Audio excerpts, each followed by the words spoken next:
Pronto? Chi parla? Ah sì, buongiorno. Sì, è già andato via. Bene, e quando? Un attimo che chiedo a mio marito. E l'agenzia, di nuovo. Hanno un altro cliente e vuole sapere se ce la sentiamo. Chiedi quando? Ah sì, fra un'oretta e mezza? Sì, digli che va bene. Sì, per noi va molto bene.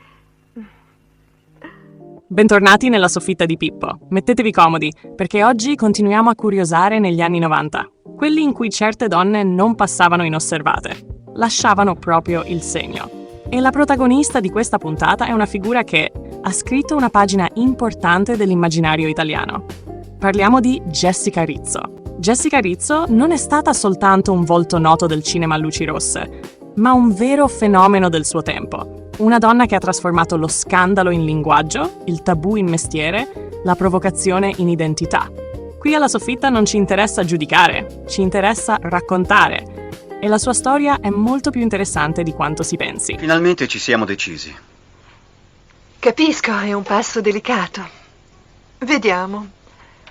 Dunque, voi siete i coniugi Lamberti, esatto? Sì. Jessica Rizzo nasce a Fabriano il 21 aprile 1965. Il suo vero nome è Eugenia Valentini e prima che il suo corpo diventasse il suo biglietto da visita più discusso, il suo primo amore è la musica. Canta, si esibisce e proprio grazie alla musica incontra Marco Toto, chitarrista. Tra loro nasce prima una sintonia artistica e poi una relazione vera, intensa, che li porterà al matrimonio nel giugno del 1989. Ed è proprio in quell'anno che arriva la svolta.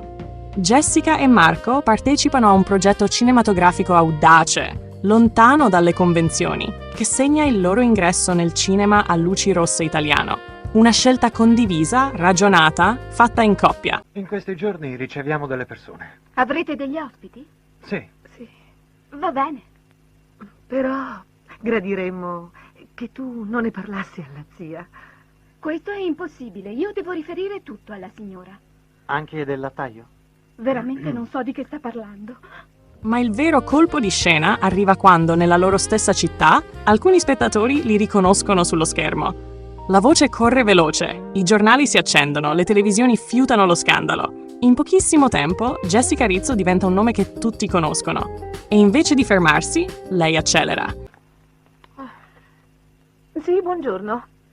Sono io. Va bene, a che ora? D'accordo, arrivederci, buongiorno. Chi era? Era l'agenzia, arriva Oh. un cliente fra un'ora. Bene. È meglio prepararci. Sì, ci andiamo a cambiare? Sì, ci vuole tempo. Certo. Insieme a Marco fonda la Jessica Rizzo Communications e decide di autoprodursi. Una mossa intelligente, moderna, quasi pionieristica per l'epoca. I loro film parlano un linguaggio diretto, spesso coinvolgono persone comuni, lontane dall'idea patinata del cinema internazionale. Ed è proprio questa autenticità a conquistare il pubblico. Vedo proprio che quel ragazzo ti piace, è vero? Nel 1992 arriva anche un riconoscimento importante. Jessica vince il premio come miglior attrice protagonista per il film Giochi di coppia, diretto da Gerard Damiano, nome storico del cinema per adulti mondiale. Un premio che certifica una cosa chiara. Jessica non era solo presenza, era anche consapevolezza del ruolo. Ma attenzione, perché ridurla a un solo genere sarebbe sbagliato. Nel 2003 Jessica sale sul palco e interpreta Cesonia nel Caligola di Albert Camus. Un ruolo drammatico, intenso, lontanissimo dall'immaginario che l'ha resa famosa. Una scelta che dimostra voglia di mettersi in gioco e di uscire dalle etichette. A me questa storia di provare con un altro uomo non mi convince affatto. Eppure ce l'ha consigliato la dottoressa. Lo so, ma io non sono per niente convinto. Andiamo. I numeri della sua carriera sono impressionanti, oltre 250 film interpretati e quasi 40 diretti. Ma il dato più interessante è forse un altro. Jessica ha sempre raccontato il suo percorso senza vergogna, senza vittimismo, con una lucidità disarmante. Lo fa anche nella sua autobiografia Nata Bene, dove ripercorre la sua vita con ironia, sincerità e zero filtri. Ecco la mia prima avventuretta. Il guasto della macchina funziona sempre. Ha bisogno di una mano? Vieni, Riccardo.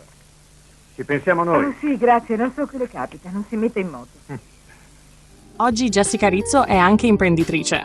È la fondatrice del club privé Atlantis, attivo da oltre 20 anni, un luogo che ha visto cambiare i desideri, i linguaggi e i costumi degli italiani. E lei stessa osserva con occhio critico l'evoluzione dei tempi, tra social, visibilità continua e desiderio sempre più immediato. Secondo Jessica, qualcosa si è perso: l'attesa, il gioco, la parola. E quando parla lo fa sempre con grande schiettezza. Dice che oggi i ruoli si sono ribaltati, che le donne sono diventate più consapevoli e gli uomini più esposti, e che la vera libertà non sta nell'eccesso, ma nella conoscenza di sé. E se andassi a trovare i suoi nipoti, come dovevamo fare insieme? Speriamo che sia gente allegra. Sono sicura che a lui farebbe piacere. A 58 anni si definisce più serena, più felice, più centrata. Una donna che ha vissuto tutto e non rinnega nulla. Il suo pensiero finale è quasi una provocazione filosofica. Secondo lei, una società più in pace con il desiderio sarebbe anche una società meno violenta. Un'idea che fa discutere, ma che invita a riflettere. La signora... Jessica, sono io, vostra zia. E dove mi trova Ligia? Nella stanza degli ospiti. Va bene. E così tu saresti la zietta. Ciao. Ah, bene. Siete veramente carini. Anche tu sei molto carina. Lo zio aveva buon gusto. Prego. E allora, soffittari, se questo viaggio nella vita di Jessica Rizzo vi è piaciuto, lasciate un like, iscrivetevi alla soffitta di Pippo e attivate la campanella. E scriveteci nei commenti chi vorreste vedere nella prossima puntata. Perché qui, tra polvere e ricordi, le storie non finiscono mai. Cambiano solo luce. Io e Marco ci allontaniamo perché da bravi maschietti sappiamo anche noi quando è giunto il momento di saper salutare. Io e Marco vi salutiamo, però a Jessica lasciamo il tempo e lo spazio per salutarvi in una maniera diversa.